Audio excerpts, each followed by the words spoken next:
Hello friends, YS Sharmila ఎక్కడ?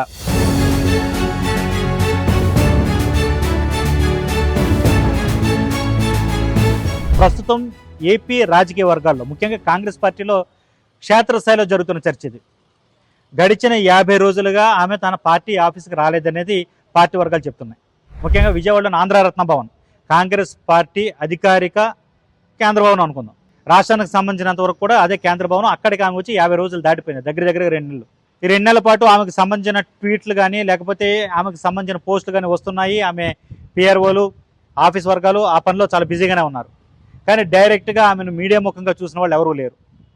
ఆమెకు సంబంధించిన వీడియోలు ఏవి ఈ 50 రోజుల్లో టీవీలో కావచ్చు, సోషల్ మీడియా వేదికగా కావచ్చు వచ్చినది ఎక్కడ అలాంటి సంఘటన కనిపించడం లేదు.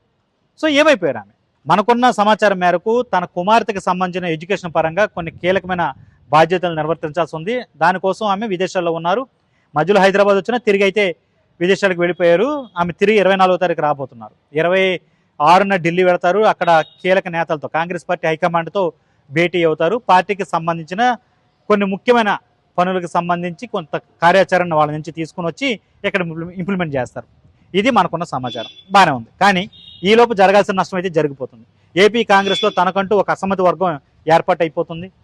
కొందరు కీలకమైన మహిళా నేతలు తమ దారి తాము చూసుకుంటున్నారు. అంటే హైకమాండ్తో డైరెక్ట్గా టచ్లోకి వెళుతున్నారు. వాళ్ళు తమ సొంత కుంపటి పెట్టుకునే ప్రయత్నాల్లో ఉన్నారు. అదేవిధంగా హర్షకుమార్ లాంటి మాజీ ఎంపీ కీలక నేత అసలు పార్టీలో ఉన్నారో లేదో తెలియదు, ఇంకా స్పష్టత అయితే లేదు. కొంతమంది ఆయన పార్టీలోనే ఉన్నారంటారు, కొంతమంది లేదంటారు. సో ఆయన కాస్త దూరంగానే ఉంటూ వస్తున్నారు. ఇక మాజీ కేంద్ర మంత్రులు ఆల్మోస్ట్ తమ రాజకీయ జీవితం ఎండ్ అయిపోయింది అనుకున్న దశలో షర్మిల రావడంతో మళ్ళీ కొంత ఉత్సాహం తెచ్చుకున్న కీలక నేతలు, మాజీ కేంద్ర మంత్రులు పల్లంరాజు, కనుమూరి బాపిరాజు, మాజీ టీటీడీ చైర్మన్ రఘువీరారెడ్డి, ఇలాంటి వాళ్ళందరూ కూడా ఇప్పుడు సైలెంట్ అయిపోయారు కంప్లీట్గా.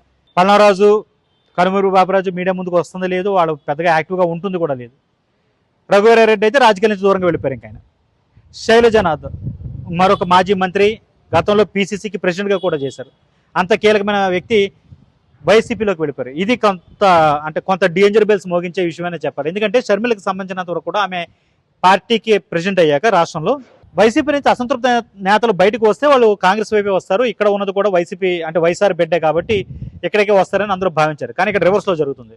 కాంగ్రెస్ నుంచి వైసీపీలోకి వెళుతున్నారు. అది కూడా శైలజనాథ్ లాంటి మాజీ మంత్రి, మాజీ పీసీసీ ప్రెసిడెంట్. ఇది కాస్త నెగిటివ్ ఇంపాక్ట్ చూపించే అంశమే.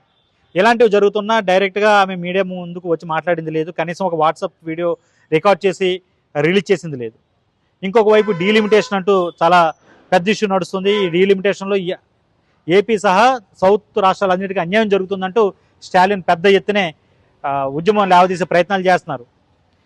దానిపై షర్మిల స్టాండ్ అంటూ తెలియదు. మరోవైపున చాలా కీలకమైనటువంటి వ్యక్తులకి, నేతలకి డిఎంకే తరఫున అంటే తమిళనాడు ప్రభుత్వం తరఫున ఒక మంత్రి, ఒక ఎంపీ ఇద్దరు కూడా స్వయంగా వెళ్ళి ఇతర రాష్ట్రాల నేతలను ఆహ్వానిస్తున్నారు. కీలక నేతల్ని రేవంత్ రెడ్డి దగ్గర నుంచి చంద్రబాబు నాయుడు, అదేవిధంగా పవన్ కళ్యాణ్, ఇలాంటి వాళ్ళందరికీ కూడా ఆహ్వానాలు అయితే వాళ్ళు పంపిస్తూ వస్తున్నారు తమతో కలిసి రమ్మని. కాకపోతే వాళ్ళ ఏమంటారు కన్సిడరేషన్ అంటాం కదా, వాళ్ళ పరిశీలన, దాంట్లో ఎక్కడ షర్మిల లేరు. షర్మిలను వాళ్ళు ఒక నేతగా కూడా గుర్తించట్లేదు, ఒక పార్టీ అధ్యక్షురాలుగా గుర్తించట్లేదు అన్న అనుమానం అయితే వస్తుంది. ఎందుకంటే ఆమెను ఇంతవరకు అయితే ఆహ్వానించింది లేదు. మరోవైపు అంటే పర్సనల్గా ఏమైనా ఆమెకు మెయిల్ ద్వారా కానీ లేదా వేరే రూపంలో ఆహ్వానం పంపించారు లేదో మనకు తెలియదు. కానీ ఇంతవరకు అయితే బహిరంగంగా అలాంటి ప్రకటన అయితే లేకపోవడం కొంత ఆలోచించదగ్గ విషయమే. షర్మిల తనకు సంబంధించిన యాక్టివ్ పార్ట్ ఎలా తీసుకోవాలనే దాని మీద పునఃసమీక్ష చేసుకోవాల్సినటువంటి తరుణమే అని చెప్పాలి. ముఖ్యంగా ఆమె ఒక ప్రత్యామ్నాయ శక్తిగా ఏపీలో ఎదుగుతారు. బీజేపీ, జనసేన, చంద్రబాబు అంటే టీడీపీ ఇవన్నీ ఒక కూటమిగా ఉన్నాయి. జగన్ ఆయన తన దారిలో తానున్నారు. సో ఈ 2 పక్షాలు కాకుండా ఇప్పుడు కాంగ్రెస్ బలోపేతం అయితే ఇక్కడ 3 ప్రత్యామ్నాయ పార్టీలు ఉండడం మంచిదే. ప్రజాస్వామ్యంలో ఒక ఆప్షన్ ఉంటుంది ప్రజలకి, అలాగే ప్రజాస్వామ్యం బలపడుతుందని చాలామంది లెక్కలు వేశారు. కానీ టీడీపీ, జనసేన, బీజేపీ కూటమి బలంగా ముందుకు వెళ్ళిపోతుంది. అదేవిధంగా 40% ఓటు బ్యాంకుతో చాలా స్ట్రాంగ్గా ఇప్పటికీ కూడా ఓటు శాతం పరంగా జగన్ కనబడుతున్నారు. బట్ షర్మిల పరిస్థితి ఏంటి? కాంగ్రెస్ పరిస్థితి ఏంటి? వైసీపీ మీద పోరాటం అంటూ దిగిన ఆమె అక్కడతో ఆగిపోతారు. ఎందుకంటే ఈ మధ్యకాలంలో ఏపీలో చాలా పరిణామాలు జరిగిపోతున్నాయి, చాలా వేగంగా జరుగుతున్నాయి. అటు స్టీల్ ప్లాంట్ అమ్మకం కొనసాగుతుందంటూ వస్తున్న వార్తల నేపథ్యంలో దానిపై మా స్టాండ్ వెనక తగ్గలేదంటూ కేంద్రం ప్రకటించిన నేపథ్యంలో అందరూ ఒక నిరాశలో ఉన్నారు. విశాఖకు సంబంధించి, స్టీల్ ప్లాంట్కి సంబంధించి మరోవైపున డీలిమిటేషన్ ఇష్యూ నడుస్తూనే ఉంది. దీని మీద పోరాడాల్సిన అవసరం అయితే కనబడుతుంది సౌత్ యాంగిల్లో చూస్తే. ఇక రాహుల్ గాంధీ ఏపీలో పర్యటిస్తారని గతంలో 2-3 సార్లు ప్రకటించినా అవన్నీ కూడా క్యాన్సిల్ అయిపోయాయి. ఇలాంటి తరుణంలో ఏంటి అసలు ఏపీని కన్సిడర్ చేయట్లేదా కాంగ్రెస్ పార్టీ హైకమాండ్? షర్మిల మీద నిరాశగా ఉన్నారా, లేదా దీని వెనక ఏదైనా స్ట్రాటజీ ఉందా? ఇలాంటి అంశాల మీద రకరకాల చర్చలు జరుగుతున్నాయి. ఇక అన్నిటికీ మించి వివేక హత్య కేసుకు సంబంధించి షర్మిల కాస్త సైడ్ అవుతున్నారన్న అనుమానం కూడా చాలా మందిలో ఉంది. ఎందుకంటే మొన్నే ఆయన 6వ వర్ధంతి జరిగింది. ఆ రోజున సునీత ఒక్కరే పులివెందులు వెళ్ళారు, అక్కడ తండ్రి సమాధి దగ్గర నివాళులు అర్పించారు. అనంతరం విజయవాడ వచ్చారు, గవర్నర్ని కలిశారు. సిబిఐ ఎంక్వైరీని మళ్ళీ రీస్టార్ట్ చేయాలి, నత్తనాడుకుని సాగుతుంది, నా తండ్రికి సంబంధించిన హత్య దర్యాప్తు, వీటి మీద ఖచ్చితంగా కొంచెం ఇనిషియేటివ్ తీసుకుంటే అంటే గవర్నర్ను కోరారు. ఈ సీన్లో ఎక్కడ కూడా షర్మిల లేరు. కనీసం ఆమె ట్విట్టర్ వేదికగానో లేకపోతే సోషల్ మీడియా వేదికగానో ఆమె స్పందించింది లేదు. సో ఏంటి సునీతకి షర్మిలకి ఏం జరిగింది? ఆమె దూరం జరుగుతున్నారా ఈ వివేక హత్య కేసు నుంచి?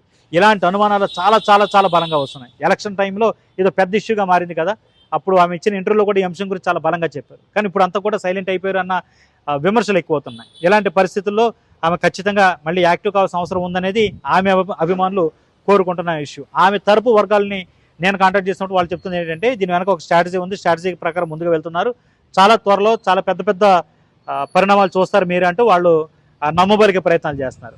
ఇంకొక విషయం ఏంటంటే ఆమె విజయవాడలో ఇల్లు అయితే కొనుక్కున్నారు. త్వరలో అక్కడికి అంటే ఆ ఇంట్లో గృహప్రవేశం చేసి ఎక్కడి నుంచే మొత్తం రాజకీయం నడిపిస్తారు. మీరు ఊహించిన పరిణామాలన్నీ కూడా ఎక్కడైతే జరుగుతాయంటూ ఆమె వర్గం చాలా నమ్మకంగా చెప్తుంది. చూడాలి మరి అవన్నీ జరుగుతాయి లేదు. మరిన్ని అప్డేట్స్ కోసం చూస్తూనే ఉండండి ఏబీపీ దేశం.